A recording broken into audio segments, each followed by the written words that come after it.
Section 106, 107, 8, 9, 10, 11 ये आप देखेंगे इसकी कंटिन्यूटी में जो है ये चैप्टर जो है ये रिलेटेड है अपना उन चीज़ों से जिसमें ऑफेंस नहीं होता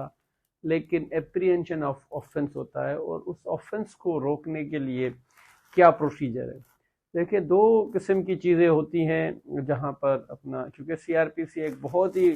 बड़ा वास्ट जो है वो सब्जेक्ट है, और तकरीबन जितनी भी प्रोसीडिंग्स हैं क्रिमिनल कोड की वो सारी इसमें कवर्ड है। तो इसमें चूंकि एक तो वो चीज़ें जहाँ पर ऑफेंस हो चुका होता है, लेकिन जहाँ पर ऑफेंस नहीं हुआ, एप्रीहेंशन ऑफ ऑफेंस है, और उस ऑफेंस को कैसे रोका जाए, क्योंकि इस चैप्टर का ताल्लुक की प्रिवेंशन जो है, ऑफेंस की प्रिवेंशन कैसे की जाए, क्या तरीकेकार। फिर उसमें कुछ प्रोसीजर्स दिए हुए हैं कि कैसे जो है वो श्योरिटी ली जा सकती है, कैसे किसी को पाबंद किया जा सकता है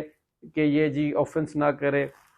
और उसके क्या तरीकेकार होंगे, ना दे वो श्योरिटी और कोर्ट सेटिस्फाई हो, क्या प्रोसीजर होगा, मजिस्ट्रेट क्या कर सकता है, क्या क्या तरीकेकार होंगे, ये सारा एक प्रोसीजर दिया हुआ है। क्योंकि देखिए अब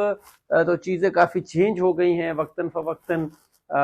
हालात भी चेंज होते रहे हैं और हिरार्कीज भी चेंज होती रही हैं, हमारे सिस्टम ऑफ द गवर्नमेंट है वो भी चेंज होता रहा है। तो मजिस्ट्रेट जो है पहले होते थे जैसे आपके एसडीएम हो गए, second class third class magistrate भी होते थे, फर्स्ट क्लास मजिस्ट्रेट भी होते थे। फिर वक्तन फ़वक्तन चेंज आए, फिर एक दूसरा सिस्टम आ गया था जिसमें डीडीओज और ईडीओज थे, मजिस्ट्रेट पावर नहीं थे। फिर स्पेशल जुडिशल मजिस्ट्रेट जो है वो अपॉइंट किए गए थे। फिर दोबारा जो है वो रेवेन्यू का सिस्टम आ गया जिसके अंदर जो है अब इसमें सर्टेन चीज़ें, पहले डिस्ट्रिक्ट मजिस्ट्रेट हुआ करते थे, अब डिस्ट्रिक्ट मजिस्ट्रेट नहीं है, और फिर वो सेशन जज जो है वो इख्तियार इस्तेमाल कर रहे, तो वो बहुत सारी चीज़ें चेंज हुई है। लेकिन जो प्रोसीजर है मजिस्ट्रेट के लिए वो वही सेम है कि जो भी कंसर्न मजिस्ट्रेट होगा उसके पास इख्तियारात हैं कि वो किसी से भी जो है वो सिक्योरिटी ले सकता है इन शेप ऑफ श्योरिटीज और विदाउट श्योरिटीज, उनसे बॉन्ड ले ले, उनको जो है वो पाबंद करे कि जी क्या करना है। तो देखिए, ये security for keeping the peace on conviction. अब इसमें जो है वो थोड़ा सा फर्क ये है कि अगर किसी को सजा हो जाती है लेकिन ये अप्रीहेंशन है कि वो दोबारा बाहर निकल के फिर ऑफेंस कर सकता है, लड़ाई झगड़ा कर सकता है, किसी को जो है वो तकलीफ दे सकता है, अपना बदला ले सकता है कि जी तुमने मुझे सजा दिलवाई, तुमने मेरे ऊपर केस किया, मैं तुम्हें नहीं छोड़ूंगा, या कोई ऐसी चीज जो अप्रीहेंशन है। तो उससे जो है वो सिक्योरिटी ली जाती है कि भाई तुम अगर जब बाहर निकलोगे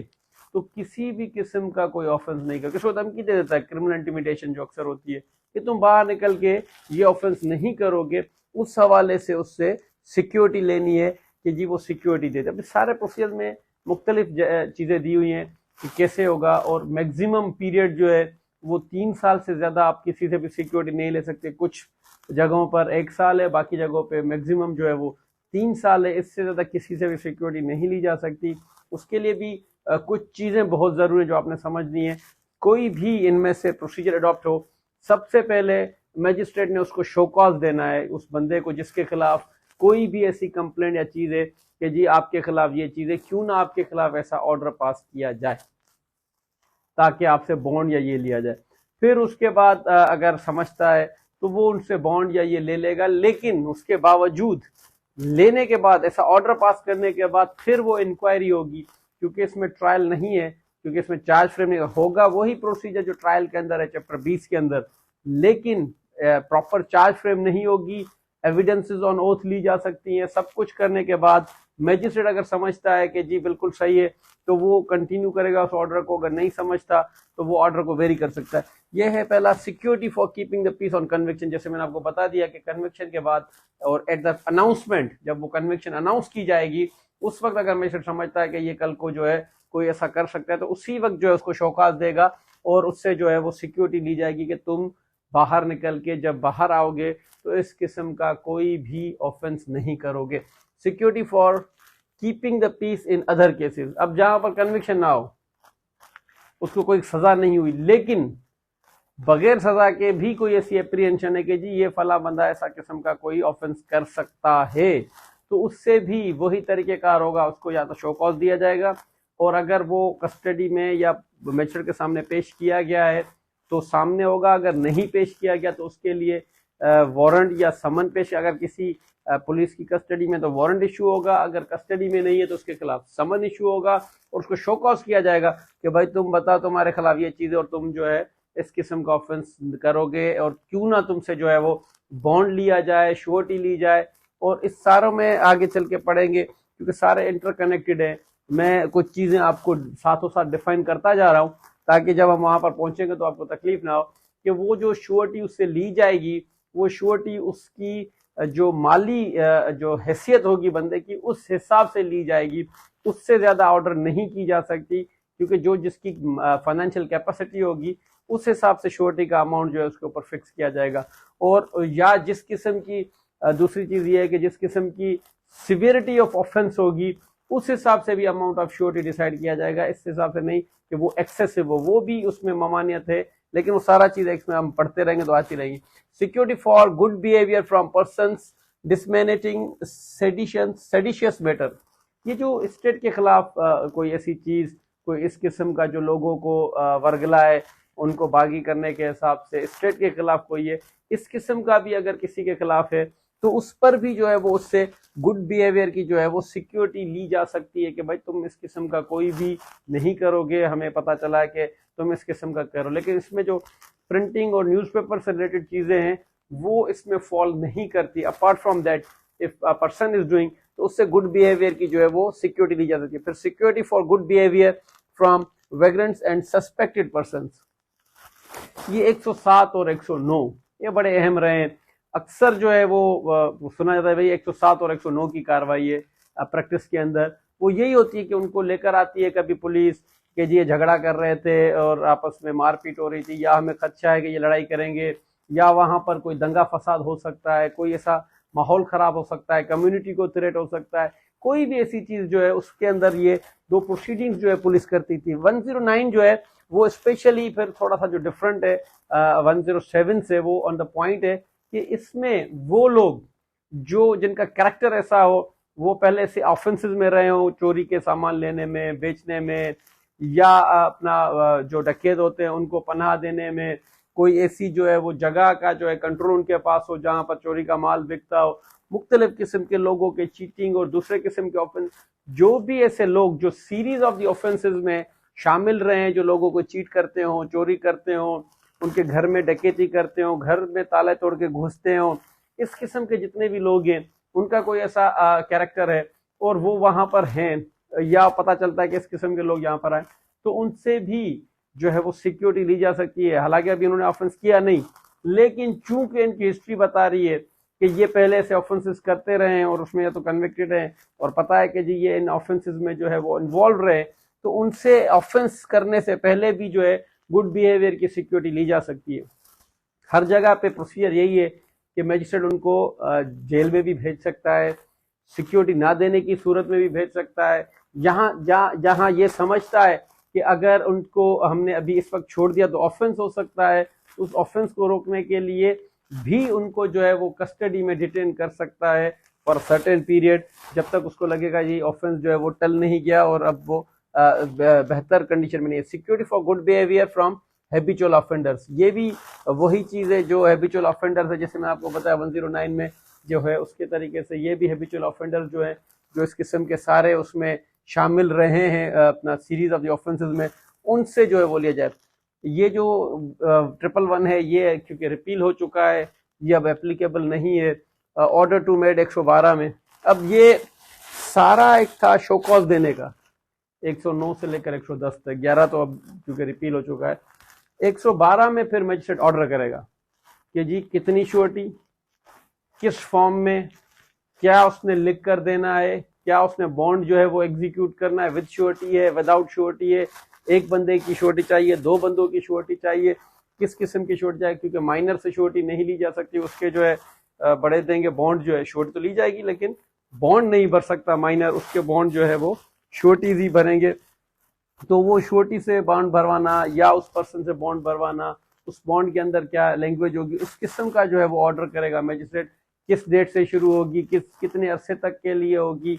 क्या क्या होगा उसके अंदर। That is to be made under section 112 के जो भी ऊपर अपना सिक्योरिटी के प्रोविजंस हैं, क्योंकि पहले देना है शो कॉज, रीजन हैं जिसमें अब वो बुला सकता है, कस्टडी कर सकता है, डिटेन कर सकता है, वॉटेवर, लेकिन इसमें करेगा ऑर्डर। ऑर्डर के बाद जो है वो प्रोसीजर शुरू होता है। ये वाहिद अपना, ये वाहिद तो नहीं, खैर आगे 133 भी पढ़ेंगे, उसमें भी ऐसा ही है कि पहले ऑर्डर्स होते हैं, फिर उस पर जो है वो प्रोसीडिंग होती है, क्योंकि ये इमीडिएट आपको किसी चीज को रोकना है तो ऑर्डर पहले होगा, उसके बाद उस पर जो है एक समझ लें कि इंक्वायरी प्रोसीजर जो है, समरी टाइप जो ट्रायल जिसको हम कह सकते हैं, और चैप्टर 20 के अंदर सवाए उसमें चार्ज फ्रेम नहीं होगा, बाकी चीजें होंगी, तो वो फॉलो होता है। फिर है आपका 113 procedure in respect of person present in court. अगर वो बंदा कोर्ट में मौजूद है तो उससे उसी वक्त उसको शोकाज दे के उसको बताया जाएगा, और हर जगह पर उस बंदे को ये बताना लाजमी है कि भाई तुम्हारे खिलाफ क्या शिकायत है, किस इलाके की शिकायत है और क्या। इन सारी चीजों में जो अहम चीज है, वो जो भी मजिस्ट्रेट होगा वो अपनी हद से बाहर जो है किसी दूसरे हद की, अगर वो प्लेस ऑफ ऑफेंस जो है जहां पर वो एप्रीहेंशन है कि होगी, वो उसकी अगर हद से बाहर है तो वो उस पर नहीं कर सकता। लेकिन अगर समझता है इमीडिएट तो वो बुलवा के और उसको फिर कंसर्न जो है मजिस्ट्रेट के पास भेज सकता है। तो अगर वो बंदा वहां पर मौजूद है तो उसको भी वही प्रोसीजर होगा कि उसको जी वो शोकॉज किया जाएगा कि भाई आपके खिलाफ ये चीज है और आप इसमें क्या कहते हैं, फला बंदे ने या फला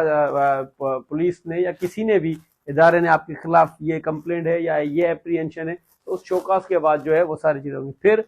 समन्स और warrant in case person not present, अगर वो प्रेजेंट नहीं होगा तो वो किसी, अगर कस्टडी में है तो वारंट इशू किया जाएगा, अगर कस्टडी में, क्योंकि मैं सारी चीज आपको बता चुका हूँ, अगर कस्टडी में नहीं है तो उसको समन किया जाएगा, समन के थ्रू उसको बुलाया जाएगा, भाई आ जाओ तुम्हारे खिलाफ ये चीजें हैं और क्यों ना तुमसे जो है वो सिक्योरिटी बॉन्ड लिया जाए। Power to dispense with personal attendance,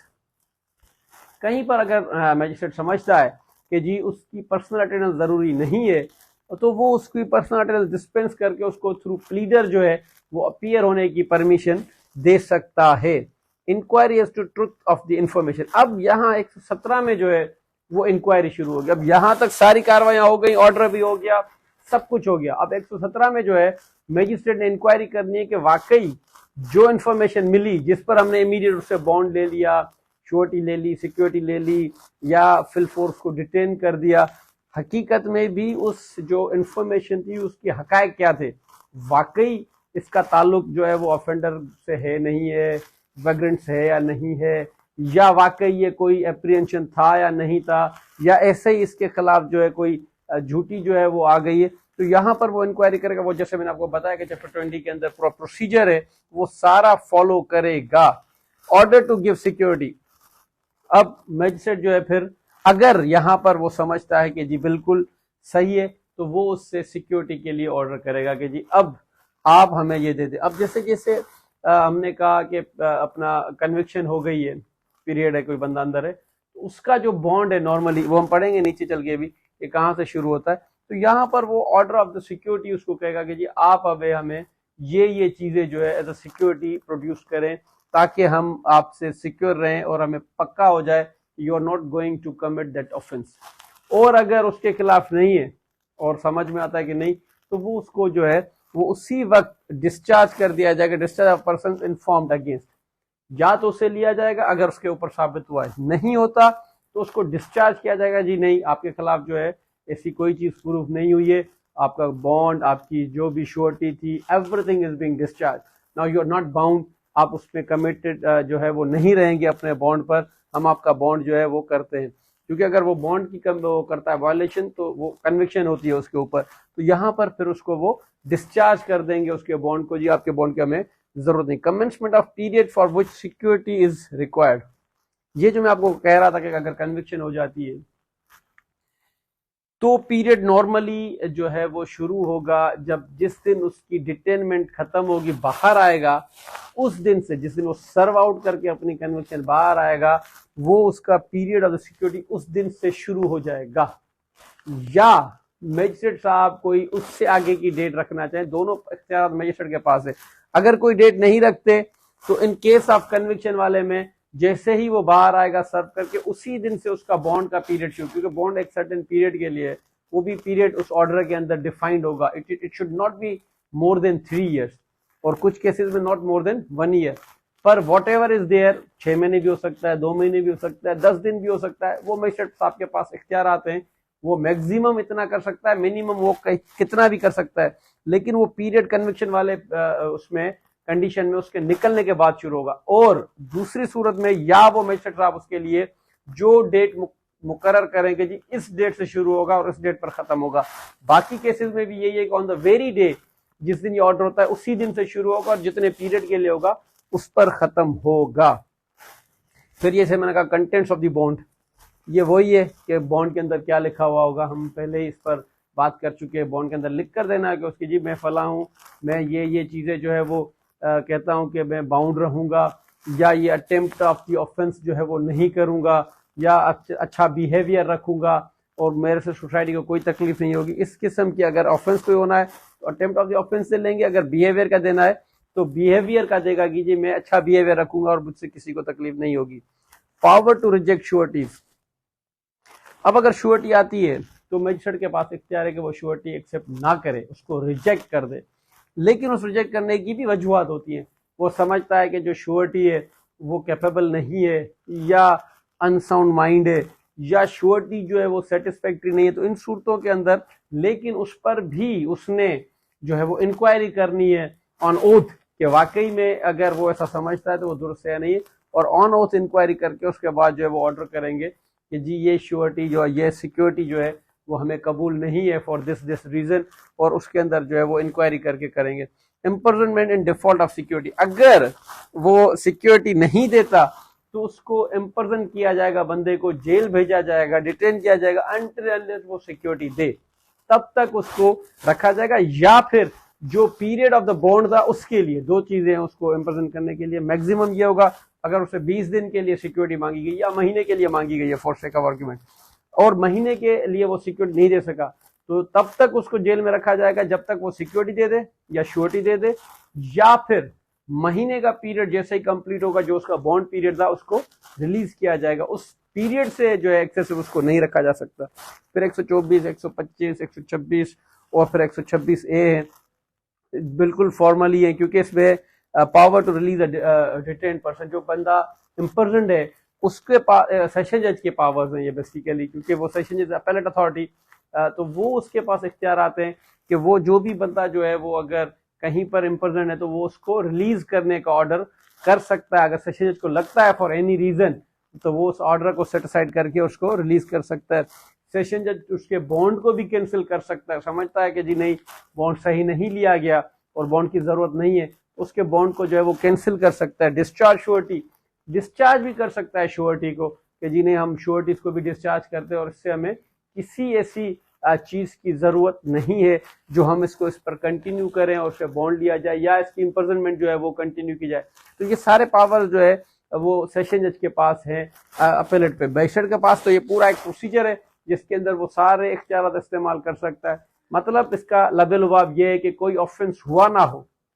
और उसके होने का खतरा हो तो उन सूरतों में किया जा सकता है। इस सारों में जो चीजें समझनी है कि मजिस्ट्रेट जो है वो अपनी हद से बाहर जो होगा अगर कोई ऐसा, तो वो अपनी जुरिसडिक्शन जो उसकी टेरिटोरियल जुरिसडिक्शन उससे बाहर नहीं कर सकता, क्योंकि इस किस्म के सवाल आ सकते हैं एमसीक्यूज में, तो वो अपनी टेरिटोरियल जुरिसडिक्शन से बाहर नहीं कर सकता, लेकिन वो उसको बुलवा के और फिर वो सारी चीजें जो है वो कंसर्न मजिस्ट्रेट को ट्रांसमिट करेगा, जी ये बंदा हम भेज रहे हैं, ये चीजें इसके खिलाफ है। और कोई भी बंदा अगर उसकी हद में है उस मजिस्ट्रेट की, तो वो ये सारे प्रोसीजर्स जो है वो अडॉप्ट करेगा। मैंडेटरी चीजें जो आपने याद रखनी है कि विदाउट शो कॉज वो उस पर कोई भी श्योरिटी या सिक्योरिटी या बॉन्ड का ऑर्डर नहीं कर सकता। मैक्सिमम पीरियड जो है वो नॉट मोर देन 3 ईयर्स, किसी भी सूरत में वो 3 साल से ऊपर नहीं कर सकता, क्योंकि सवाल एमसीक्यूज में अक्सर इसी किस्म के आते हैं कि जी कितना कर सकता है, कैसे करेगा, क्या प्रोसीजर होगा, अपनी हद में कर सकता है, बाहर कर सकता है, ये सारा इसके अंदर जो है वो लिखा हुआ। और कन्विक्शन हो तो पीरियड कब से शुरू होगा, कब खत्म होगा, तो ये भी हम इसमें पढ़ चुके हैं कि वो उसकी कन्विक्शन पूरी होने के बाद जो है वो शुरू होगा नॉर्मल सर्कमस्टेंस अनटिल अनलेस उसके आगे की कोई डेट मजिस्ट्रेट ने स्पेसिफिकली ना दी हो। और ऑर्डर जो है वो करेगा जो है वो 112 के अंदर शोकाज देने का, और ऑर्डर के बाद जो है वो इंक्वायरी करेगा। तो ये इसमें जो चीजें हैं ये आपने समझनी है और इतना कोई मुश्किल नहीं है इसके अंदर। सेशन के पावर्स क्या है, कर सकता है उसको डिस्चार्ज, उसको रिलीज कर सकता है, नहीं कर सकता,